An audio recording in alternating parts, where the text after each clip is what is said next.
All right, we can go ahead and get started, and people may join as we go, but we do have a couple of announcements before we start the presentation. First of all, this presentation is recorded, so if for whatever reason you don't want your video captured, you can keep your camera off. And we will be doing breakout sessions later, and the breakout sessions are not recorded. So during that section, you can keep your camera on if you would like. And before we get started, I'm gonna read the Utah State University land acknowledgement to start us off. And so as a land grant institution, Utah State University campuses and centers reside and operate on the territories of the 8 tribes of Utah, who have been living, working, and residing on this land from time immemorial. These tribes are the Confederated Tribes of the Goshute Indians, Navajo Nation, Ute Indian Tribe, Northwestern Band of Shoshone, Paiute Indian Tribe of Utah, San Juan Southern Paiute, Skull Valley Band of Goshute, and White Mesa Band of the Ute Mountain Ute. We acknowledge these lands carry the stories of these nations and their struggles for survival and identity. We recognize elders past and present as peoples who have cared for and continue to care for the land. In offering this land acknowledgement, we affirm Indigenous self-governance history, experiences, and resiliency of the Native people who are still here today. The next announcement is to make sure that you all have the same Zoom name as you want your continuing education credit certificate. That helps us just keep track and make sure that we get it sent to the right person. And you should be able to do that by clicking the 3 right dots in the top right corner of your picture. To receive those continuing education credits, those attending must stay for the entire event to receive all of their credits. We do have a way to see who has been here and for how long, so just keep that in mind. And you should receive your certificate within a week of this presentation. If you do have any questions during the session, you can put them in the chat. It should be made available for everyone. Or you can ask them to us directly. It's up to you. Some people are more comfortable with the chat. And so now we will start the presentation. This session is being presented by myself and Dr. Jess Lucero, and it is called Engaging and Intervening in a Polarizing Political Context.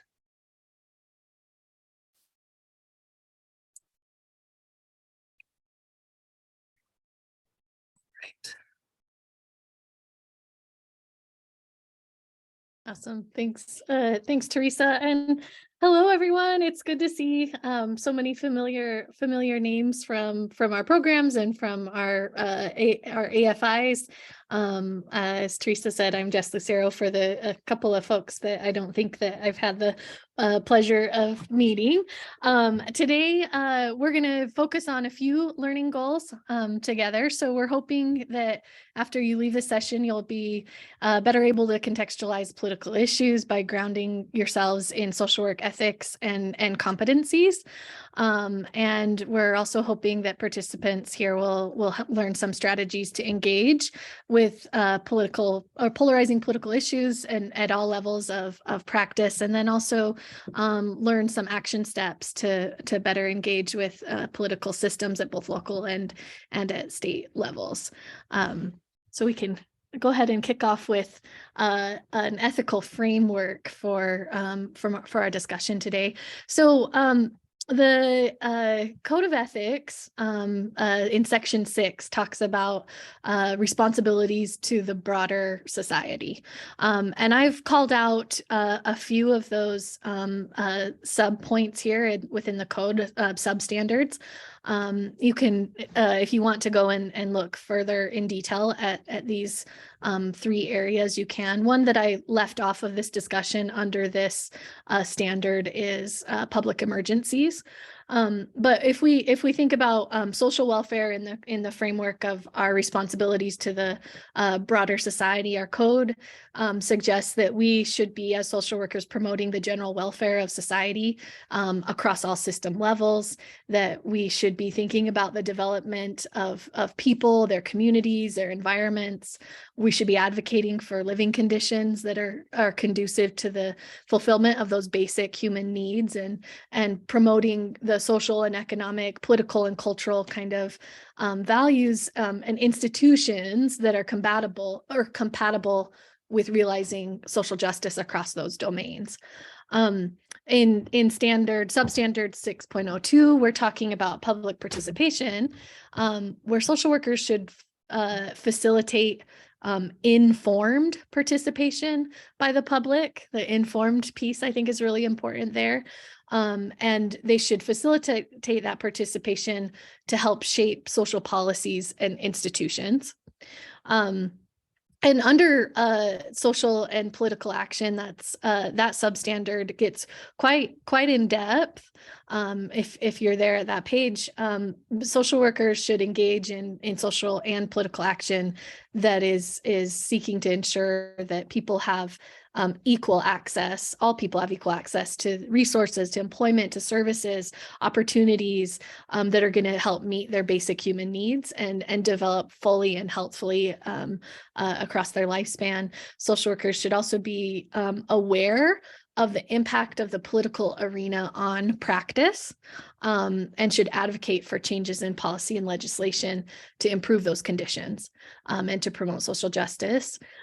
This substandard also talks about how social workers need to act to expand choice and opportunity for all people, all clients and client systems, with a real special attention paid to vulnerable, disadvantaged, oppressed, and exploited people and groups. They should also promote conditions that encourage that respect for culture and social diversity within the US and globally, and be working to promote policies and practices at any level, at the agency level on up to, the local and the state and the federal level, that respect difference, support the expansion of cultural knowledge and resources, advocate for programs and institutions that are demonstrating that cultural competence, and promoting policies that are safeguarding the rights of all people and helping to realize social justice for all people. And then finally, under this substandard of social and political action, the code talks about how social workers should act to prevent or eliminate domination of, exploitation of, or discrimination against any person, group, or class of people based on any number of social identity groups or positions in our society. And I think this is a good place to start, always like grounding ourselves in our ethical standards and obligations, I think gives a good framework for our discussion about how that then manifests in practice. And we'll get into some detail about some more kind of practice examples. I'll turn it to Teresa around social work values.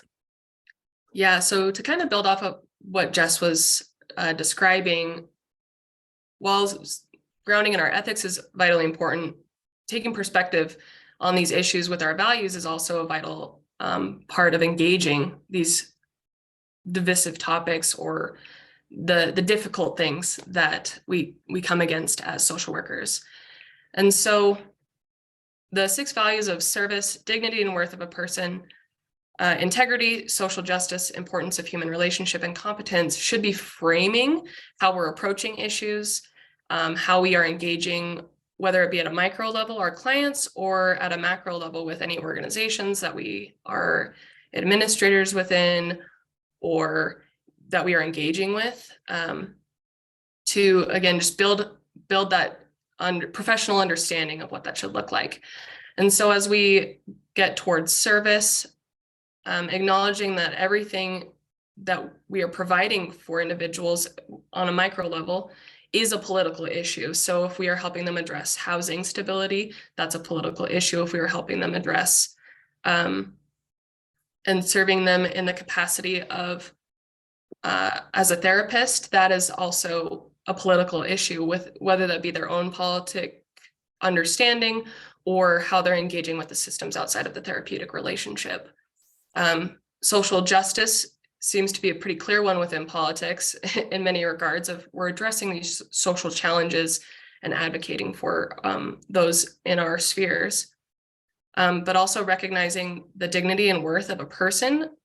So when we are coming against these divisive topics, the difficult conversations, the uncomfortable conversations, that the person we are working with, the organization we are working with, there is some inherent worth in understanding how they're functioning in the within that system. Creating the relationships to build on our social justice, to build on our service, to engage with new systems or new people within a political context. Like Jess was saying, later we will discuss kind of how we're actually engaging, and human relationship is an important part of getting within those political systems. Integrity is also how we are maintaining our value system and sticking true to that value system, and making sure that we are helping those folks that are in our spheres also stay true to what they need and within the profession.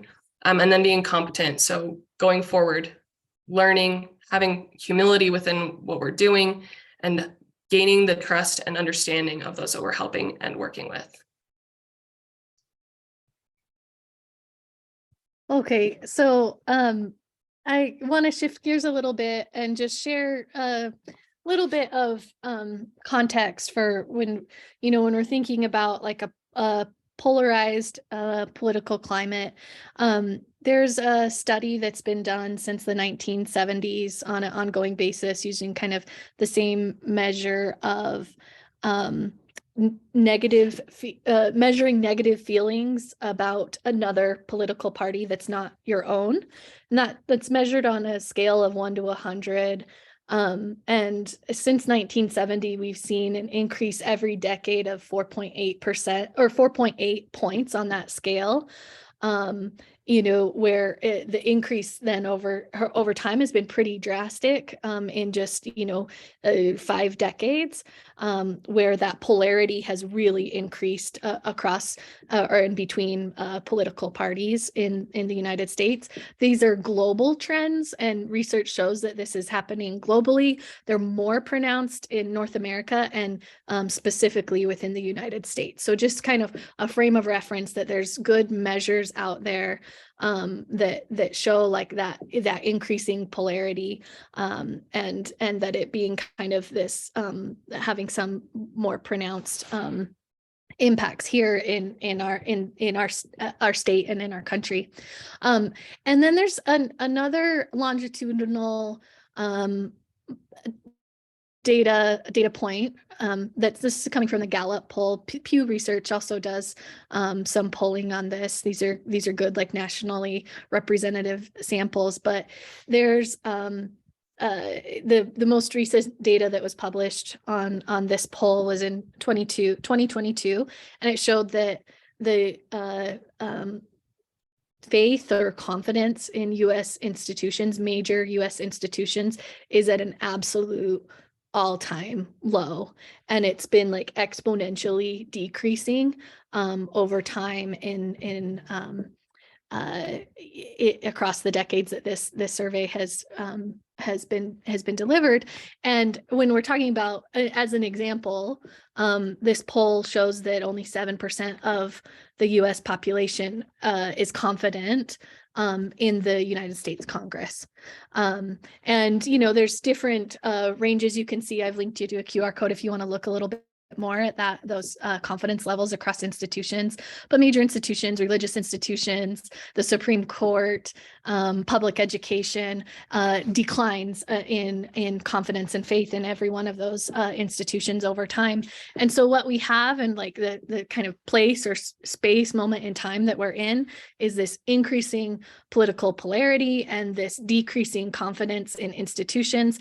And in a lot of ways, those two things I think are swirling together and creating like system clogs and inability to like move forward to solutions and effectiveness, that that we have a really clear charge as social workers under our ethical obligations to do that work, right? But this context makes it more difficult to accomplish that.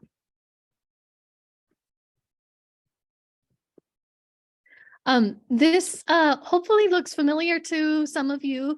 If you were at JC and Jen's CEU presentation, they talked quite a lot about this quadrant model. This is something that we're trying to integrate more intentionally at Utah State University across our curriculum, and really help our students and our graduates have that full like generalist perspective on where they're engaging. So you can see, we'll give some examples, and we'll actually work through some examples around that social and political action in across the micro to macro kind of continuum here.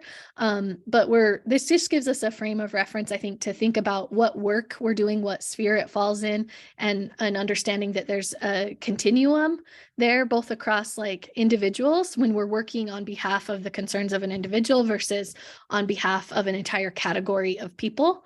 And whether that work is engaging, at that micro system level or at that more macro system level. And a lot of what we're going to discuss today really it falls in quadrant D around engaging at that systems level out of concern for a whole category of people. But we'll also frame it in micro and meso ways as well. So to kind of shift us into this next section, this quote I found very important to when we're talking about engaging in these contexts. So this quote says, "If you begin from a place of naivete and fail to comprehend the deeper functions of such systems, then the odds that you will succeed are sharply reduced."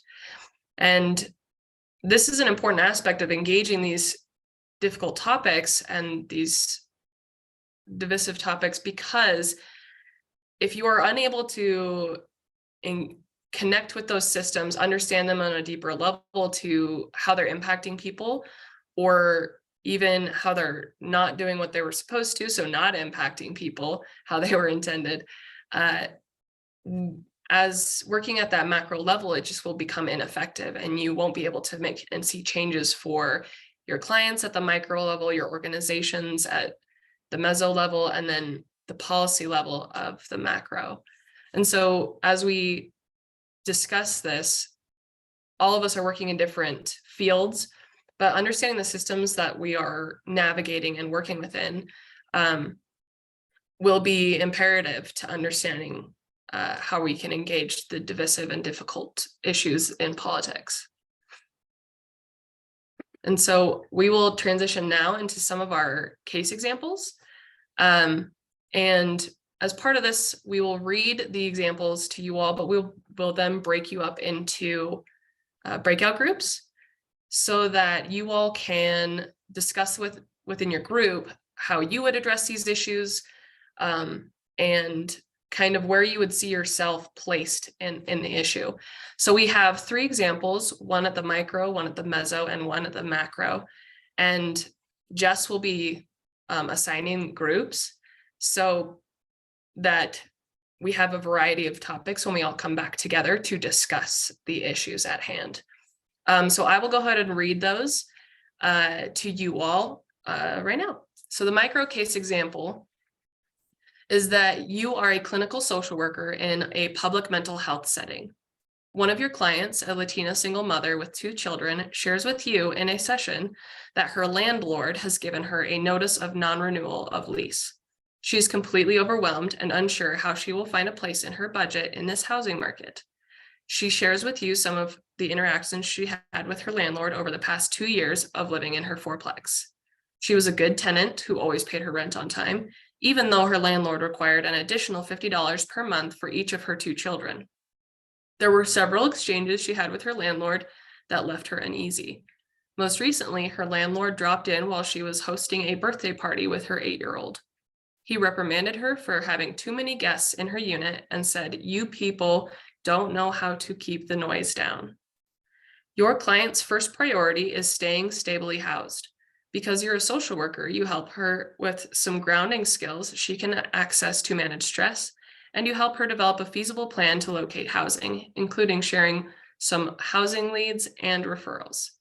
How and when might you proceed in engaging at a higher system level in connection with this client on this issue? Is that your job? So that's case example number 1. Some of you will be placed in that group as well. Our meso case example. You are a new social worker at a community action agency that administers a wide range of social welfare programs, including various housing assistance programs for extremely low-income households and households exiting homelessness. After several weeks on the job, you begin to notice a level of cynicism among the 20-person staff. This manifests in negative comments about clients at staff meetings, regularly expressed doubts about clients' integrity, and implicit and explicit messages about who deserves assistance. What do you do? And lastly, our macro case example. You are an administrator for a local LGBTQ+ services nonprofit. You have been informed by staff that there are concerns about service provision based around a new state policy that has been enacted. This policy creates additional barriers to accessing affirmative healthcare throughout the state and legalizes the use of conversion therapy. What do you do? So these are our 3 case examples. We can also share these in the chat once y'all are in your spaces. But Jess will assign, like I said, assign you all to breakout groups where you all discuss kind of these issues and these cases to gain a better understanding of how to kind of face head on the contextual examples. Teresa, how long are we giving in the breakout rooms? I believe we can go for like 15 minutes. Okay. All right. So we'll keep track, maybe but bounce around a little bit too, but we'll come back and have some kind of share out discussion after the breakout rooms, but I'll go ahead and open them, and then we'll make sure that that the case example shows up in the chat in your individual groups. All right. I think everybody is back.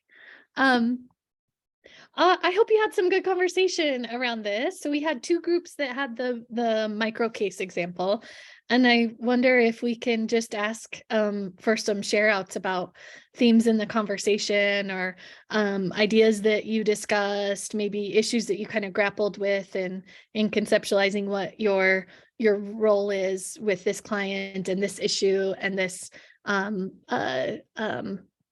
presenting problem of how to engage at a higher system level, or if to. What do y'all think in groups 1 and 2, or the 2 micro groups, I guess? Yeah, I don't know what group we were, but I'll hurry and share some of the things that we talked about in my group. So in terms of, is it our responsibility? That was kind of one of the topics we kind of ended up on, and that's just kind of looking at being a public mental health setting. We feel like there's at least a few things we could do to help this person. So the biggest things that we addressed were, first, the immediate need for housing.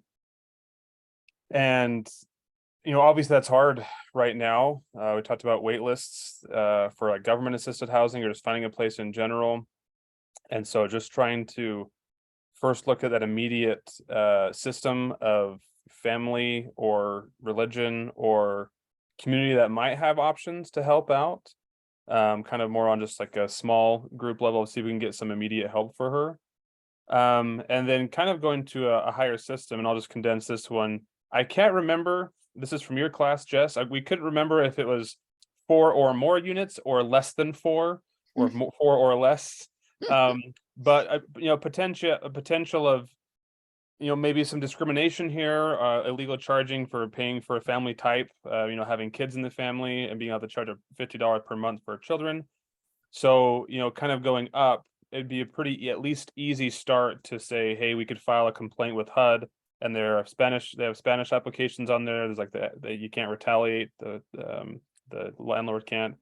And so either, I don't know how quickly that fixed the current situation, if that would be a possibility, but it at least would empower her to say, hey, maybe I'll help me from being taken advantage of in the future, and looking for housing, maybe some other red flags that she's aware of that she could be protected by.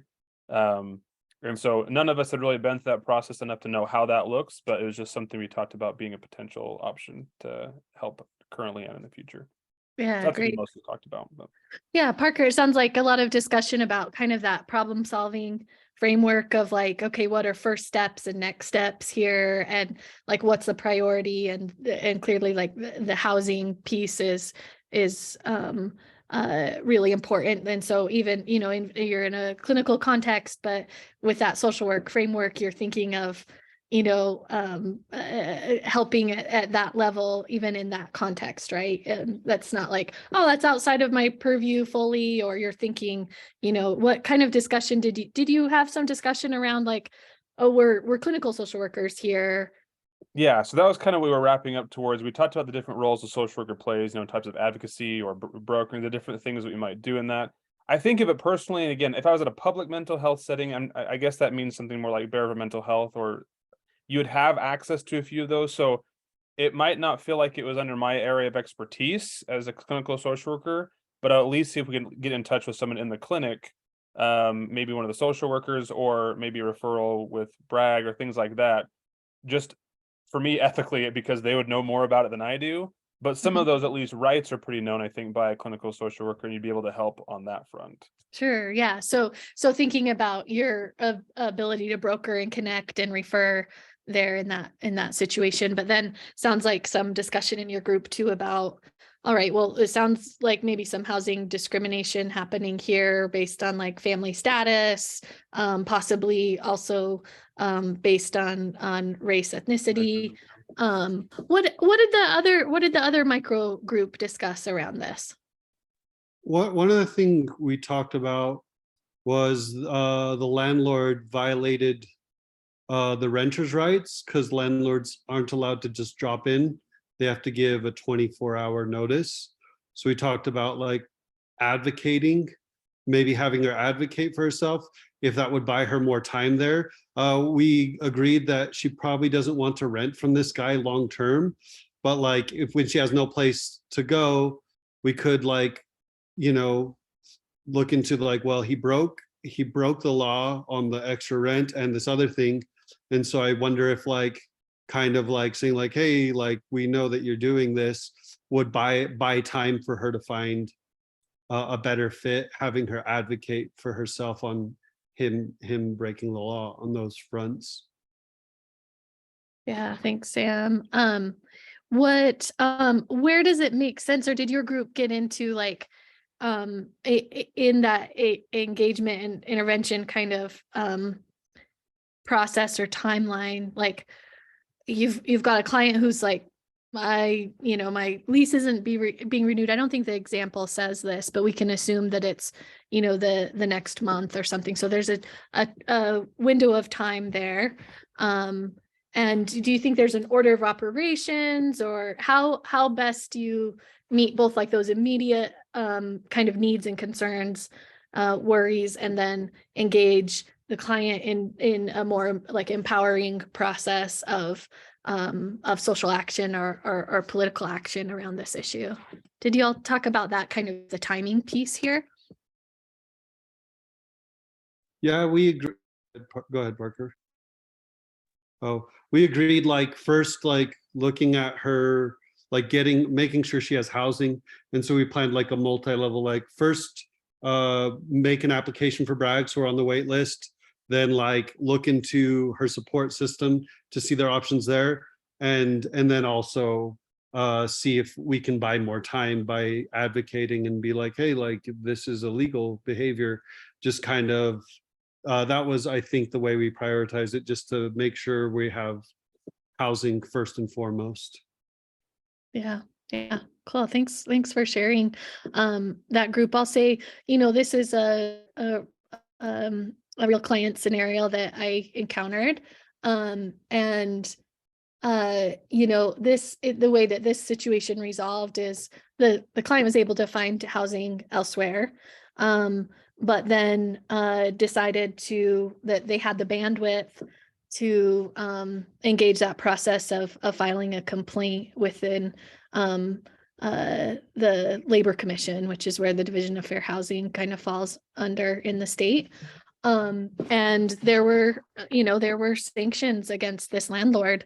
And there was also some the $50 per month over the course of the time that tenant had lived there per kid was owed back to the individual. So there was a cash payment that was sent back. But I will say that, it took quite a lot of energy for that individual to engage that process.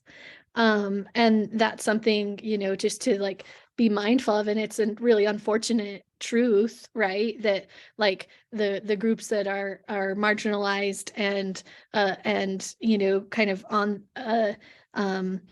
targets of some of this systemic oppression are the very ones that like the bandwidth gets more and more limited, and the barriers are greater and greater to engage the change process at the systems level, right? So in that situation, this client had some knowledge about fair housing law and had some level of empowerment, but it's also really uncommon for renters to know what their rights really are. And it's also pretty uncommon for social workers and other human service providers to know what folks' rights are in a housing context. And so I'll just plug, I know we're right mid in our presentation, Teresa, but we have an alumni, Emily Blakely, maybe some of you know her, who works for the People's Legal Aid now, who I think would be interested in doing a continuing education presentation on that topic in particular.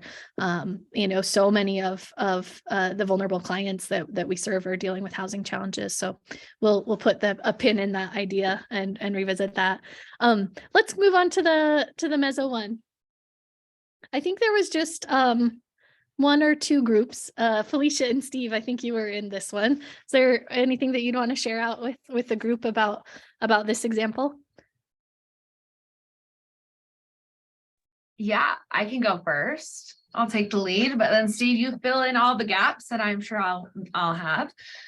So we talked about first, reading this, it's kind of like, oh my goodness, how could this be going on? And then you take a moment and you're like, actually, this happens everywhere I go. So we like coming to reality for ourselves of how common this is and how it, different organizations get this type of culture norms going. And sometimes when you're in it and you're in that environment, you don't realize the toxic cultures that are being created within your environment. But then, being the new social worker coming in and being able to see that, there's multiple different barriers to speaking up or to saying something or to drawing attention to this behavior.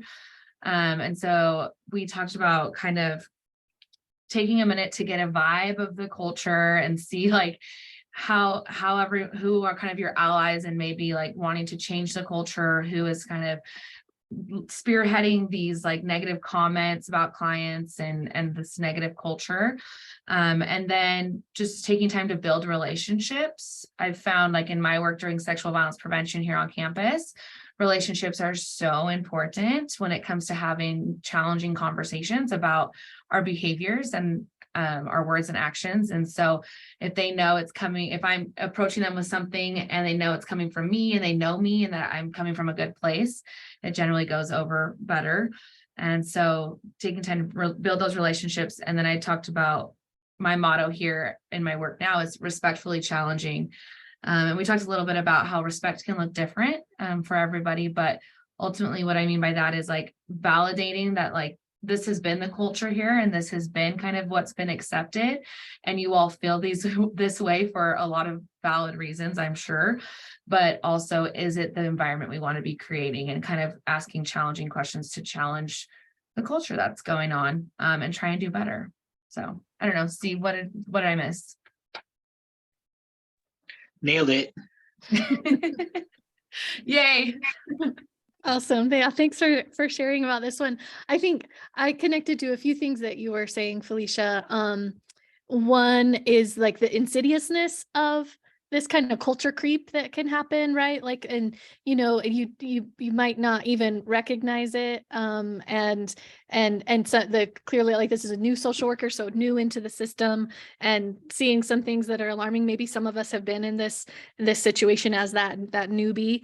The piece that I'd underscore about what you're saying, and that we'll connect to as well on like the social and political discussion that we'll have towards the end, is the importance of relationship building, because the respectful challenging and questioning can't exist absent of that, right? So we can all too imagine like somebody new coming into a setting and just being aghast and creating problems and interpersonal kind of conflict and other challenges that might kind of disrupt and a system that maybe needs to be disrupted in some ways, but also could end up entrenching further what that culture is, and like doubling down on and then also othering that perspective in the organizational kind of system too, right? Yeah. So thanks for sharing on that. We'll move on to the macro group now.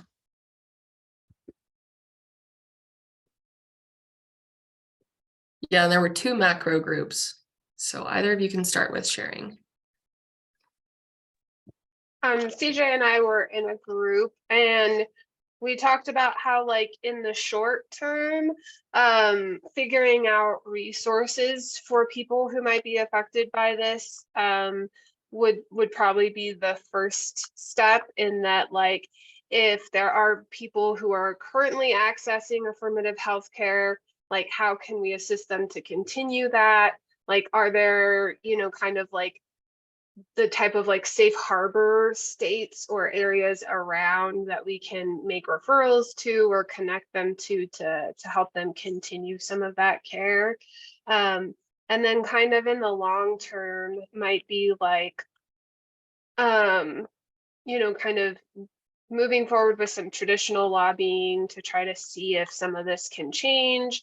Appealing to, like, we talked about how Governor Cox is pretty sympathetic about mental health things, and so kind of emphasizing the impact that these laws would have, and focusing on that and how it would impact mental health for these folks, and other people who might be sympathetic to that aspect of things.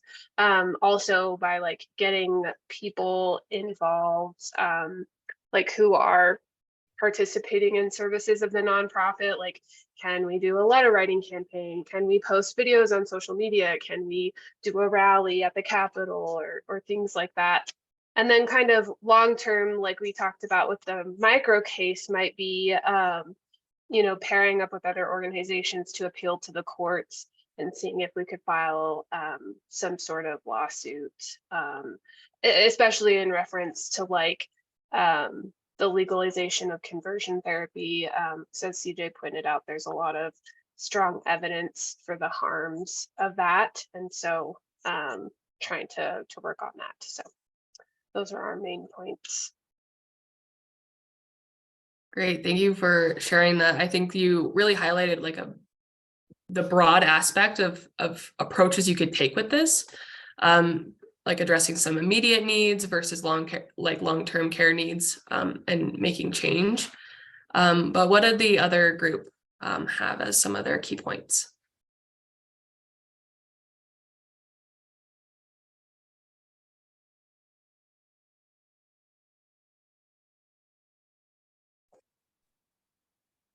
Honestly, we could just say ditto to Dakota and CJ. They pretty much nailed it on the head. We did talk about evaluations, and just as we evaluate clients, as we evaluate systems and programs, being a nonprofit, we want to evaluate where do we fall in line with the policies, what are the barriers, and assess what our community needs. Reese made a great suggestion of reaching out to state social worker employees to see, kind of compare and contrast notes. I can let him summarize that a lot better, but I thought it was a really great suggestion of really evaluating where do we fall in line, as well as what barriers can, especially as a nonprofit, what resources can we reach out to immediately for healthcare support for clients, and or just community members. Obviously, like I was thinking micro there for a moment, but just in a macro setting for communities, what can the nonprofit do to provide further resources so that they have access to something while we do surveys and things like that to assess what current local needs are. So anyone else in the group want to join in, or for everybody? That was great. Yeah. So I just want to echo that, like reaching out across, once we understood what was the impact on our organization, then reaching out across organizations, either whether it's for evaluation or for advocacy, and including the state social work board, and just kind of looking at what other organizations are like-minded or would have similar impacts, and being able to partner up. So yeah. Reese, I love I love that statement about like what are the impacts for us as an organization and our ability to provide services effectively. And it makes me wonder too, thinking of this as a state policy issue, what the state of the relationship is between the organization, and maybe it's the executive director's relationship with the local local elected state officials. And that's also potentially a direct action to take that and connecting back to what Felicia was saying about relationship building, and if those are already in place, then informing, educating, and discussing, and getting into dialogue with those in the state house from your local area would be a good idea too around this one. Definitely. Yeah.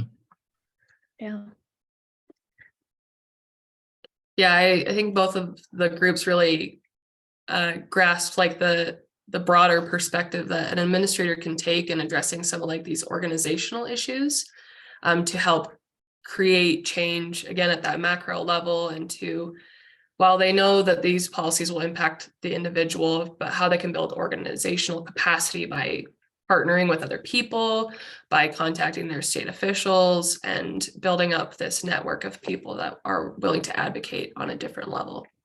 And kind of like Jess was saying, that with the micro example being a real life experience, this policy is a real life experience currently being debated at the state level. So there's multiple bills about affirming healthcare, but there's also one bill that would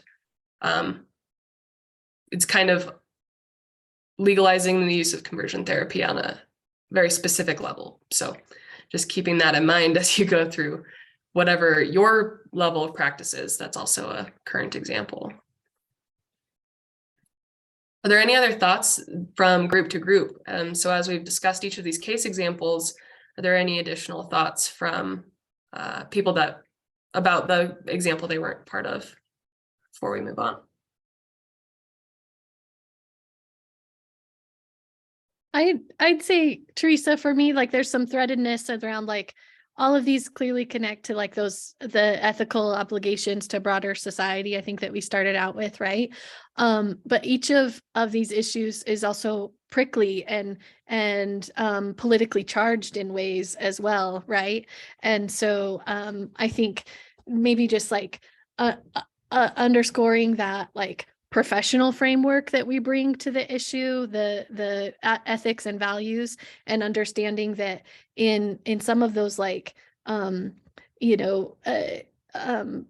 actors that we might engage with at various levels in the political kind of ecosystem are going to have a wide range of orientations around each of these issues, and how fundamental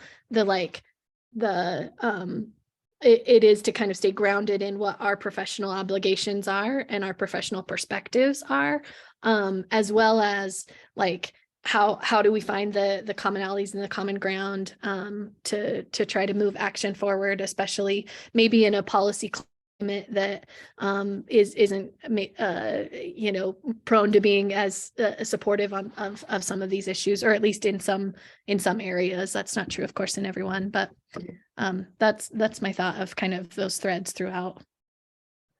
Yeah, and I think that even throughout all the examples that you all discussed, the threads of also connecting the macro to micro, and how even within the micro example, there was discussion of like, okay, we're going to the bigger issue with the policies, and we're going to the bigger issues with that. But even within the macro, like I know that when Haley was talking, she was trying to avoid using the micro version of things, but even in that macro conversation, getting to the people and understanding how it's impacting them directly affects how you're intervening at the macro level. Without those perspectives, you can't have a complete experience of addressing the policy issue. So thank you everybody for sharing within those examples. Kind of getting into more of the how to actually engage political systems. We'll share two quotes. This first one is, to implore people to pay more attention to one particular issue is not the same as outlining a practicable agenda for making things better. So when we're talking about engaging political systems, whether it be at the micro level or the macro level, or like anything in between, just by saying you need to participate, it's not going to help them address their own issue if that's what we're looking for, or how to make a system, an organization address the issue, what have you. And so it's not enough to just tell people like, you got to engage it, you better do it. Because even thinking about our example at the micro level, there was discussion of like helping the tenant advocate for themselves. And unless we give them a direct guidance of like, okay, this is the person you talk to, this is the office you need to reach out to, et cetera, and kind of help them navigate those systems that they may be unfamiliar with, it's hard to make those adjustments. And then here's the second one as well that Jess, if you want to go over. Yeah, I'll share to Teresa, a couple of these quotes that we've shared, not this one, but the two previous are coming from a new book that some of you might be interested in called Politics for Social Workers. And it's a practical guide to affecting change. So we've got it on our reference page at the end for those that are interested. So maybe some of you know Sharon McMahon. She is a former US history teacher turned kind of like civic responsibility thought leader, I think, in the United States. You might have recognized her, like her handle on online spaces as Sharon Says So. Sharon is, I think, it's really interesting.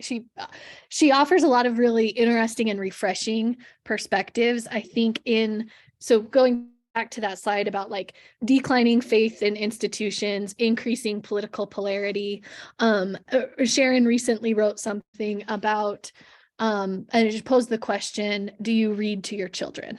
Okay, so some of you have children on this Zoom call. I know that that in our house, bedtime reading, just reading in general is really important to our family, but especially the bedtime reading. It's a time to connect. It's also we're also hoping to instill a love of reading and a thirst for knowledge and all of the things, right? But we don't expect our child to know themselves how to read, or for them to suddenly be, just brilliant, intellectuals after one time reading with them, right? And so the thesis of this of this piece of hers is, we can't expect the same thing out of democracy.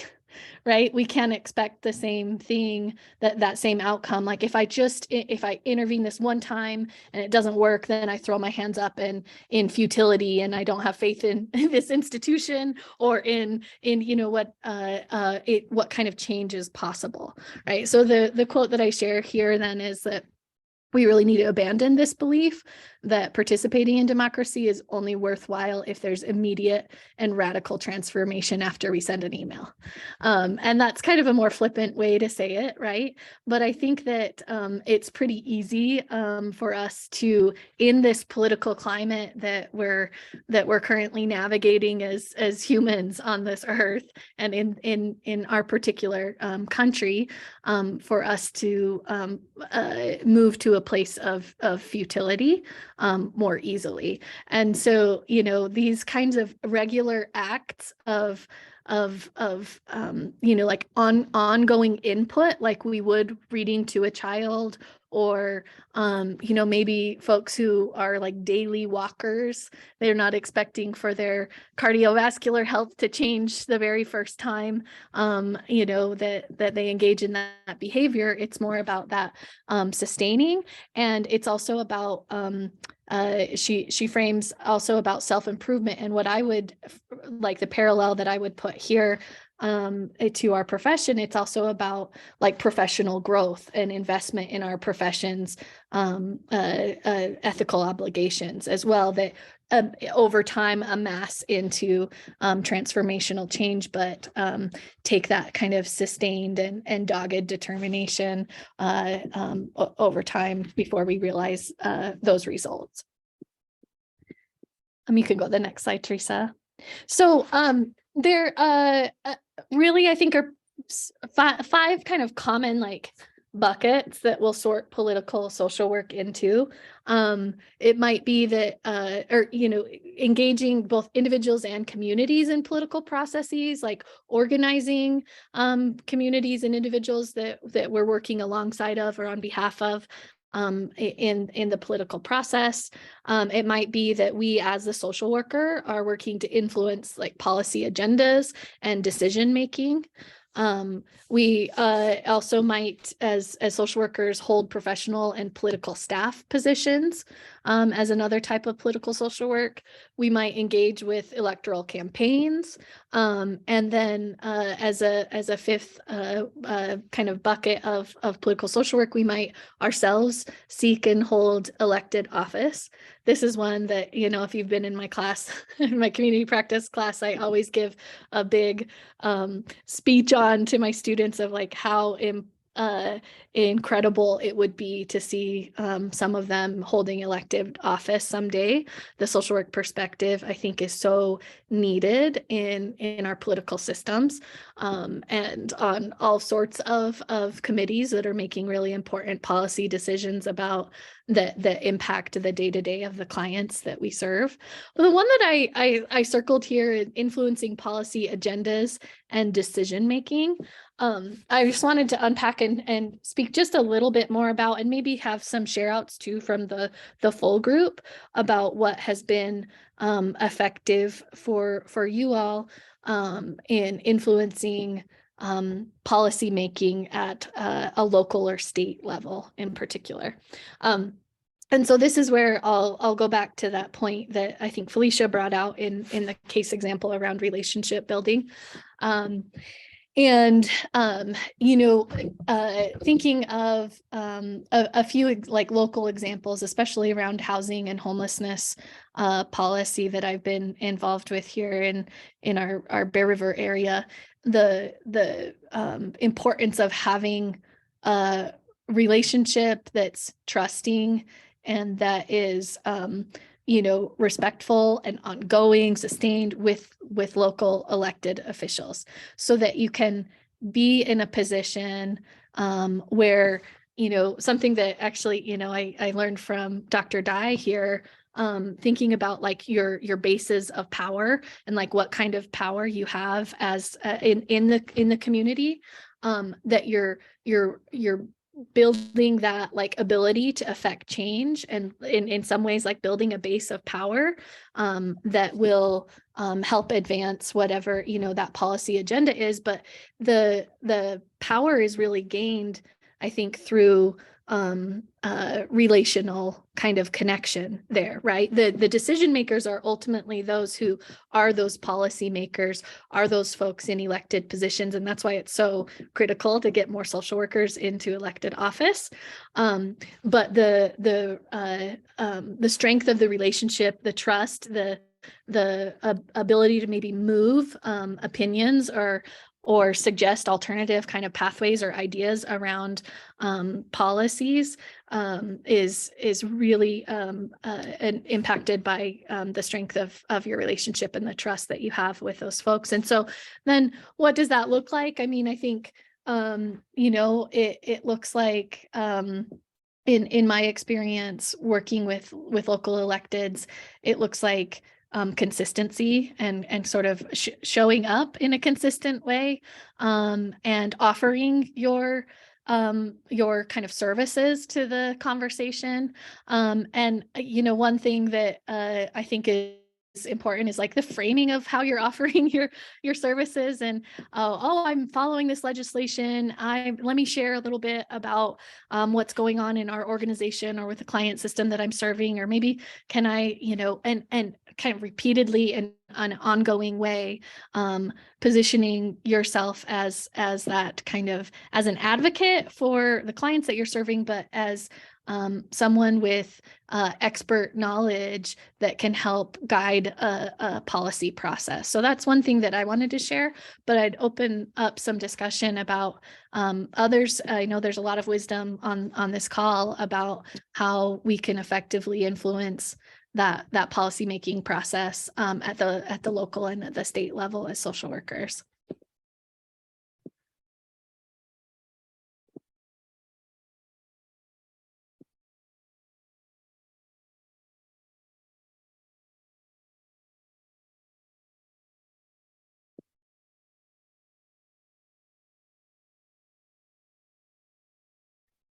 Now I'm holding back because I'm open to hear from others.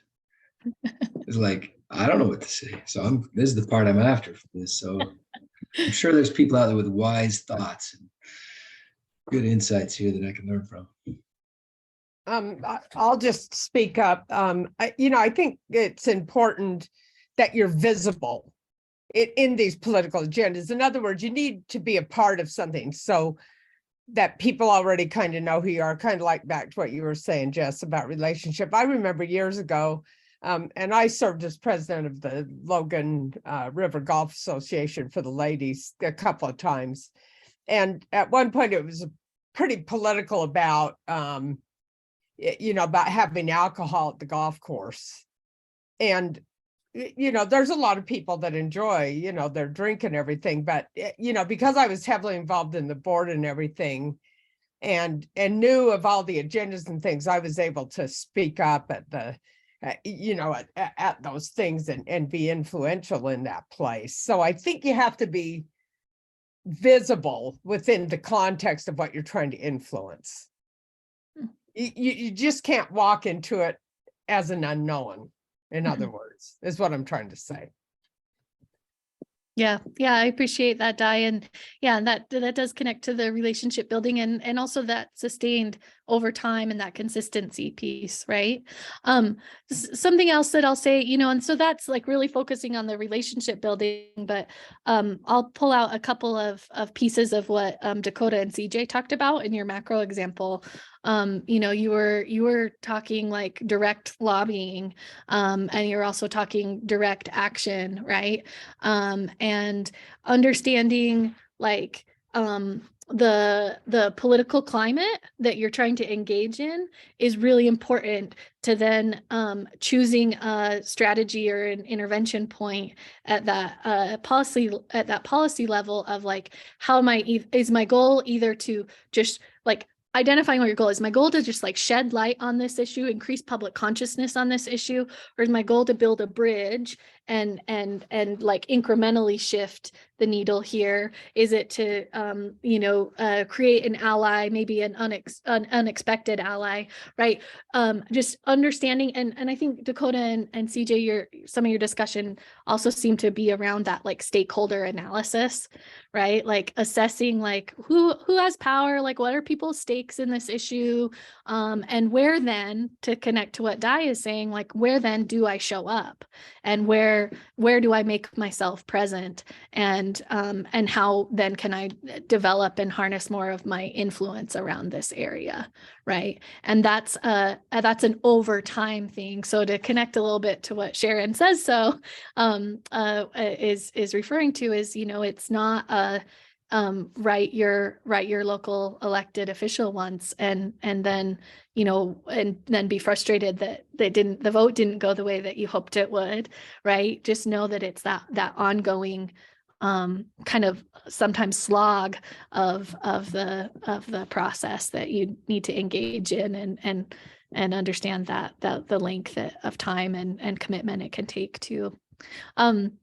Teresa, I know you wanted to share an example as well. Yeah, and after this discussion, I have a second one that I will also share as part of this, because I think it's important to recognize how your position within your agency or whatever level that you typically practice at, how you can engage with the political process at whatever stage or whatever level of practice you are in. The example that I hadn't originally included was about maternal mental health. And several years ago, there was a legislator kind of in the Salt Lake area that was wanting to increase services for postpartum depression or postpartum mental health concerns to reduce suicidality or institutionalization for mothers experiencing a mental health crisis postpartum. And a therapist who primarily worked with pregnant folks or postpartum depression came in and testified as part of that process, meaning they had built up the relationship prior. They had engaged with this representative to create something that would impact their individual level intervention, but then would create a state system through, I believe it was through Medicaid, to provide additional services for that person. And so at the micro level, it's also important to engage, even if you're not like, I'm part of an organization, I need this kind of large picture adjustment. It can really impact at that micro level as well. And so that influence, that understanding is integral for a lot of these things. And then the second example that is outlined here was in 2020, I was working in the disability field primarily. And we were, as an organization, attempting to create cultural competency standards for social service agencies across the state.